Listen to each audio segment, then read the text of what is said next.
നമുക്കെല്ലാവർക്കും ഓരോ വിശ്വാസമുണ്ട്. എനിക്കൊരു വിശ്വാസമുണ്ട്. നമ്മുടെ ക്യാമറ ചെയ്യുന്നത് കൃഷ്ണകുമാർ വിശ്വാസമില്ലേ, ആ വിശ്വാസത്തെ വിട്ട് ആരും കളിക്കത്തില്ല. കാട്ടിൽ താമസിക്കുന്നവർക്കൊരു വിശ്വാസമുണ്ട്, നാട്ടിലുള്ളവർക്ക് വിശ്വാസമുണ്ട്, ടൗണിലുള്ളവർക്ക് വിശ്വാസമുണ്ട്, ഹിന്ദുക്കൾക്കൊരു വിശ്വാസമുണ്ട്, മുസ്ലിങ്ങൾക്കുണ്ട്, ക്രിസ്ത്യാനികൾക്കുണ്ട്, എല്ലാവർക്കും അവരുടേതായിട്ടുള്ള വിശ്വാസമുണ്ട്. ചില വിശ്വാസങ്ങൾ കാണുമ്പോൾ അയ്യോ ഇതെന്തൊരു വിശ്വാസം, അയ്യേ അറപ്പുളവാക്കും നമുക്ക്. പക്ഷേ അത് അവരുടെ വിശ്വാസമാണ്, അത് തൊട്ട് കളിക്കാൻ പറ്റത്തില്ല. അത് അവരുടെ ദൈവിക സങ്കല്പമാണ്, നമ്മൾ ആരെയും ചോദ്യം ചെയ്യാൻ ഒക്കത്തില്ല. എല്ലാവരും വിശ്വാസം ഉണ്ടെന്നുള്ള കരുതി യാതൊരു തർക്കവുമില്ല. അപ്പോൾ സ്വാഭാവികമായിട്ട് നിങ്ങളൊരു ചോദ്യം ചോദിക്കും, ക്രിസ്ത്യാനി ആയിട്ടുള്ളൊരു പയ്യൻ ഹിന്ദുവായിട്ടുള്ളൊരു പെണ്ണിനെ കല്യാണം കഴിച്ചാൽ എന്തായിരിക്കും അവരുടെ വിശ്വാസം, അല്ലേ? നല്ലൊരു ചോദ്യമാണ്, അതിന് ഉത്തരവുണ്ട്. നമ്മുടെ സംവിധായകനായ ഷാജി കൈലാസ് കല്യാണം കഴിച്ചിരിക്കുന്ന ആരാ? ക്രിസ്ത്യാനിയായിട്ടുള്ള ആനിയാണ്. അപ്പോൾ ഈ ആനിയുടെ വിശ്വാസം എന്തായിരിക്കും? ഉറപ്പിച്ച് പറയാൻ പറ്റും, ആനിയിൽ ഒരു ക്രിസ്തീയ വിശ്വാസം ഉണ്ടായിരിക്കും. ഒരുപക്ഷെ ആനി അമ്പലത്തിൽ പോയിരിക്കാം, തൊഴുവായിരിക്കും, പക്ഷേ ഉള്ളിൻ്റെ ഉള്ളിൽ ആ ക്രിസ്തു വിശ്വാസം ഉണ്ടായിരിക്കും. അത് വിട്ട് കളിക്കാൻ ആനിക്ക് പറ്റത്തില്ല. അതുപോലെ തന്നെയാണ് നമ്മുടെ ജഗതി ശ്രീകുമാറിൻ്റെ മകളായ പാർവതി കല്യാണം കഴിച്ചിരിക്കുന്ന ആരെയാ? ക്രിസ്ത്യാനിയായിട്ടുള്ള ഷോൺ ജോർജിന്, അല്ലേ? അപ്പോൾ ഈ പാർവതിയുടെ വിശ്വാസം എന്തായിരിക്കും? പാർവതി ഷോൺ ജോർജിനോടൊപ്പം പള്ളിയിൽ പോയിരിക്കാം, കുരിശ് വരച്ചിരിക്കും. അപ്പോഴൊക്കെ ആ മനസ്സ് പറയുന്നത് താൻ ഒരു ഹിന്ദുവാണ്. ഹിന്ദു വിശ്വാസം എന്തായാലും പാർവതിയുടെ മനസ്സിൽ കാണും. അത് വിട്ട് കളിക്കാൻ പാർവതി തയ്യാറാവത്തുമില്ല. ഒന്ന് അന്വേഷിച്ച് നോക്കിയാൽ മതി. അതൊക്കെയായിരിക്കും സത്യം. എന്ന് പറഞ്ഞാൽ ഒരാളും ഈ ഭൂമിയിൽ ജനിച്ചിരിക്കുന്ന ഒരാളും അവരവരുടെ വിശ്വാസത്തെ വിട്ട് കളിക്കത്തില്ല. അവരുടെ വിശ്വാസം അവർക്ക് ഏറ്റവും വലിയ ഒരു വിശ്വാസം തന്നെയായിരിക്കും. പക്ഷെ ഒരു കാര്യമുണ്ട്, വിശ്വാസം ആർക്കും ഒരു ശല്യം അവരല്ലേ. ലവൻ വലിയ വിശ്വാസിയാണ്, ചെവിയും തലയും കേൾക്കണ്ട, ദേ ലവൻ വരുന്നുണ്ട് കേട്ടോ ഓടിക്കോ എന്നൊരവസ്ഥ ഉണ്ടാക്കരുത്. ലവനെ കണ്ടാലുണ്ടല്ലോ അവൻ നമ്മളെ പിടിച്ച് അവൻ്റെ മതത്തിൽ ചേർക്കും എന്നുള്ള ഒരു സംഭവം ഉണ്ടായിക്കഴിഞ്ഞാൽ അവൻ്റെ വിശ്വാസം പാളി. ഇവിടെ ഇത് പറയാനെ കൊണ്ട് സാഹചര്യമുണ്ട്. ഒരു ഭാര്യയുടെ വിശ്വാസം ഒരു ഭർത്താവിന് തലവേദനയായിട്ട് മാറിയുള്ള അവസ്ഥ അല്ല ചോദിക്കുക. ഈ ഭാര്യയെ കൊണ്ട് ഭർത്താവ് പൊറുതിമുട്ടി, അവളുടെ ഒരു പ്രാർത്ഥന, അവളുടെ ഒരു വിശ്വാസം കാരണം ഭർത്താവ് ഇപ്പോൾ എന്താ പറയുന്നത് ആത്മഹത്യയുടെ വക്കി നിൽക്കുകയാണ്. അങ്ങനൊരു സംഭവമാണ് ഞാനിന്ന് പറയാൻ പോകുന്നത്. ഒരു ദിവസം ഒരു ഭർത്താവ് എന്നെ വിളിക്കുകയാണ്. അയാൾ വളരെ വിഷമത്തിലാണ്. അയാളുടെ ഭാര്യയെ കൊണ്ട് പൊറുതിമുട്ടിയിരിക്കുകയാണ്. രണ്ടുപേരും ജർമ്മനിയിൽ നിന്നും നാട്ടിലേക്ക് വന്നിരിക്കുകയാണ്, ലീവിന് വേണ്ടി വന്നിരിക്കുകയാണ്. ഇനി കുറച്ച് ദിവസം ഈ നാട്ടിലുണ്ട്. അങ്ങനെ ആ കുറച്ച് ദിവസം ഈ നാട്ടിൽ താമസിച്ചപ്പോഴാണ് ഭർത്താവിൻ്റെ കയ്യിൽ നിന്ന് ഭാര്യ വഴുതി പോയത്. വേറെ ഒരുത്തിനോട് പോയെന്നല്ല കേട്ടോ, ഒരു വിശ്വാസത്തിലേക്ക് കൂപ്പുകുത്തി വീണു. രണ്ടുപേരും ഹിന്ദുമത വിശ്വാസികളാണ്.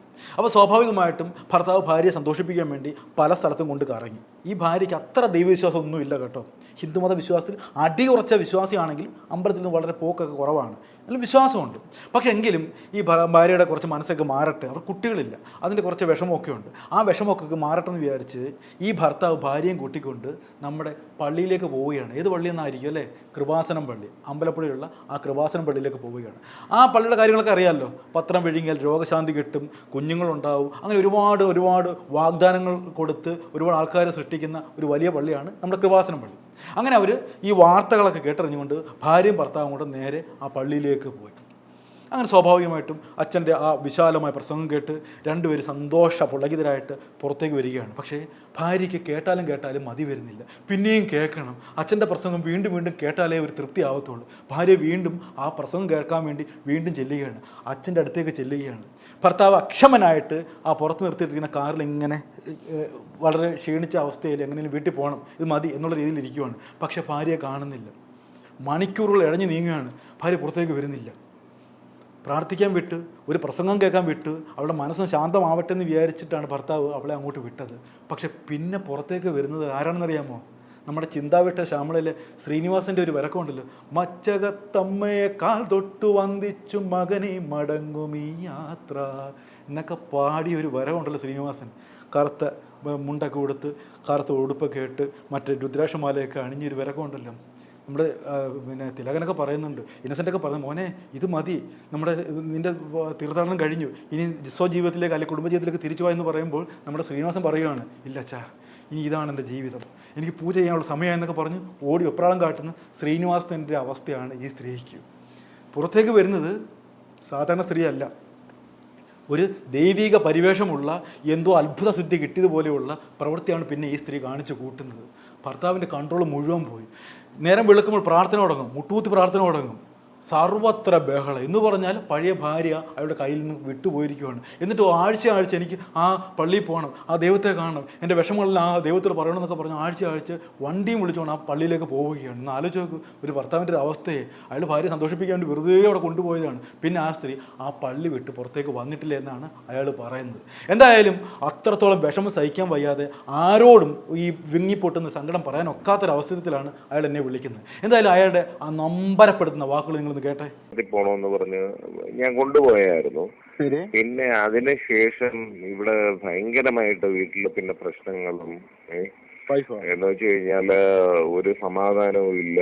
കാരണം എപ്പോഴും ഈ മുട്ടുകുത്തി പ്രാർത്ഥനയും കാര്യങ്ങളും അപ്പൊ അതൊക്കെ ആയപ്പോഴത്തേക്ക് ഞാൻ പറഞ്ഞ എല്ലാം നമുക്ക് ആവാം, കുഴപ്പമില്ല. അതൊക്കെ ഒരു പരിധി വിട്ട് കഴിഞ്ഞു കഴിഞ്ഞാല് അത് ശരിയാണോ എന്ന് ചോദിച്ചപ്പോഴത്തേക്ക് പുള്ളിക്കാരി ഇപ്പൊ വീണ്ടും മെനങ്ങാന്ന് ഈ പൈസ എല്ലാം അവിടെ കൊണ്ട് കൊടുക്കുകയാണ് പുള്ളിക്കാരി. എല്ലാം അതിര് വിട്ട് കഴിഞ്ഞു കഴിഞ്ഞാൽ അത് പ്രശ്നമല്ലേ പറഞ്ഞു. എനിക്ക് എന്റേതായിട്ടുള്ള വിശ്വാസമുണ്ട്. ഞാനിത് ആരെടുത്ത് പറഞ്ഞാൽ ഇത് മനസ്സിലാക്കിപ്പിക്കാൻ പറ്റും എന്നൊന്നും എനിക്കറിയത്തില്ലായിരുന്നു. വേറൊരു സത്യം എന്ന് വെച്ചാൽ നമ്മൾ ജർമ്മനിയില് ആദ്യം ഡൽഹിയില്, അത് കഴിഞ്ഞ അപ്പോഴൊന്നും ഈ പ്രശ്നമില്ല. പിന്നെ ഇത് കഴിഞ്ഞ് ജർമ്മനിക്ക് പോയി, ജർമ്മനിയിലും ഈ ഒരു പ്രശ്നമില്ല. ഇപ്പൊ ഈ വരവിനാണ് അവര് ആ ഒരു 3 മണിക്കൂർ ഉടമ്പടി എന്നൊക്കെ പറഞ്ഞിട്ട് ഒരു 3 മണിക്കൂർ അവര് ബ്രെയിൻ വാഷ് ചെയ്യുന്നുണ്ട്. നിങ്ങളിത് പറ്റുമെങ്കിൽ ചെയ്താൽ മതി, അല്ലെങ്കിൽ വേണ്ട, ഇതൊക്കെ ഇവള് പറയുന്നുണ്ട്. അപ്പൊ അത് രാവിലെ 5:30 അവള് രാവിലെ എണീറ്റ് പ്രാർത്ഥിക്കുന്നുണ്ട്. അതേപോലെ 6:30 ആകുമ്പം കറക്റ്റ് സമയത്ത് മുട്ടുകുത്തി എന്ന് പ്രാർത്ഥിക്കുന്നുണ്ട്. കുറച്ച് ദിവസമൊക്കെ ഞാൻ സഹിച്ചു ഇത്. കാരണം ഇത് മുട്ടുകുത്തി നിന്ന് പ്രാർത്ഥിക്കുന്നതിൻ്റെതല്ല ഇപ്പം. കാരണം വിളിക്കുന്നത് ഇപ്പം നമ്മള് ഒന്നും തോന്നരുത്, ഞാൻ എന്റെ കൃഷ്ണ എന്നാണ് വിളിക്കുന്നത്. പക്ഷെ എന്റെ യേശുവെ എന്ന് വിളിക്കുമ്പോ അവിടെ നമ്മുടെ വിളക്ക് കത്തുന്നില്ല. കാരണം ഞാൻ ജനിച്ചത് ഒരു ഹിന്ദു ഇതിലായിട്ടാണ്. മരിക്കുന്നതും അങ്ങനെ തന്നെ മരിക്കണമെന്നാണ് എന്റെ ഒരു ആഗ്രഹം. പിന്നെ ഇതെല്ലാം ആവാം. കാരണം ഞാനും ഞാൻ ഭീമാ പള്ളി പോകുന്ന വ്യക്തിയാണ്, വെട്ടുകാട് പോകുന്ന വ്യക്തിയാണ്, എല്ലായിടത്തും ഞാൻ പോകുന്നുണ്ട്. പക്ഷെ അത് നമ്മുടെ ഒരു വിശ്വാസത്തിന്റെ ഭാഗമാണ്. പക്ഷെ അത് ഈ അമിതമാവുമ്പോഴത്തേക്ക് ഈ അച്ഛന്മാര് പറഞ്ഞുണ്ടാക്കുന്ന ഒരു ബ്രെയിൻ വാഷിങ്ങിലൂടെ ഒറ്റ ദിവസം കൊണ്ട് മാറുക എന്ന് പറഞ്ഞാൽ ഞാൻ കണ്ടിട്ടില്ല. ശരിക്കും ഞാൻ ഇപ്പൊ ഞാൻ അനുഭവിക്കുകയാണത്. ഇത് പുള്ളിക്കാരി ഇപ്പം നമ്മൾ വിചാരിക്കുന്ന കണക്കല്ല. കാരണം അങ്ങ് മൊത്തത്തിലില്ല ഈ ബന്ദിക്കോസുകാരൊക്കെ അങ്ങ് കാണിക്കത്തില്ലായോ. എന്നാൽ ഞാനാണ് കൊണ്ടുപോയത് പോലും. ഞാനാണ് കൊണ്ടുപോകുന്നത്. ഞാനും അവിടെ പോയി പ്രാർത്ഥിച്ചു, അകത്ത് പോയി പ്രാർത്ഥിച്ചു. ഞാൻ ഉടമ്പടി എടുത്തിട്ടില്ല. ഞാൻ പോയി പ്രാർത്ഥിച്ച് ഞാൻ നേരെ കാറിൽ കയറിയിരുന്നു. നീ പോയേച്ചു വാ എന്ന് പറഞ്ഞ് ഒരു 4 മണിക്കൂറോളം അവർക്ക് ക്ലാസ് ഉണ്ടായിരുന്നു. അത് എനിക്കറിയത്തില്ലായിരുന്നു. അപ്പൊ ഈ ക്ലാസ് കഴിഞ്ഞിറങ്ങിയപ്പോ ആളങ്ങ് വേറൊരു രീതിയായി. അപ്പൊ ഇതിപ്പം എനിക്ക് തോന്നുന്നു ഒരു 2-2.5 മാസമാവും ഫസ്റ്റ് പോകുന്നത്. പക്ഷെ ഇപ്പൊ അത് മൂർധന്യാവസ്ഥയിലായിരിക്കുകയാണ്. രണ്ടാമത്തെ കാര്യം എന്ന് വെച്ച് കഴിഞ്ഞാൽ പൈസ ഒത്തിരി പോകുന്നുണ്ട്. അവിടെ ഇവളുടെ ഫ്രണ്ട്സിനെ എല്ലാം വരിക, ഞാൻ വരാം എന്ന്. ഇവിടെ തിരുവനന്തപുരത്ത് നിന്ന് ആലപ്പുഴ വരെ എവരെ ചെലവും നോക്കി പോകുന്നതിന് എത്ര രൂപയാകും ചേട്ടാ? അതായത് എല്ലാരെയും എവിടങ്ങ് അതിനകത്തോട്ടങ്ങ് ആക്കുകയാണ്. അതായത് മറ്റുള്ളവരെ കൂടി ഇതിനകത്തേക്ക് വലിച്ചിറക്കി അത് അവള് ഫോഴ്സ്ഫുള്ളി ഡെയിലി മെസ്സേജ് അയക്കുക, അവർക്ക് വീഡിയോസ് അയക്കുക. ഇതൊക്കെ ആവുമ്പോഴത്തേക്ക് കാരണം 10,000 രൂപ കിട്ടിക്കഴിഞ്ഞാൽ 5,000 രൂപ അവിടെ പോകുന്നതിനാവും.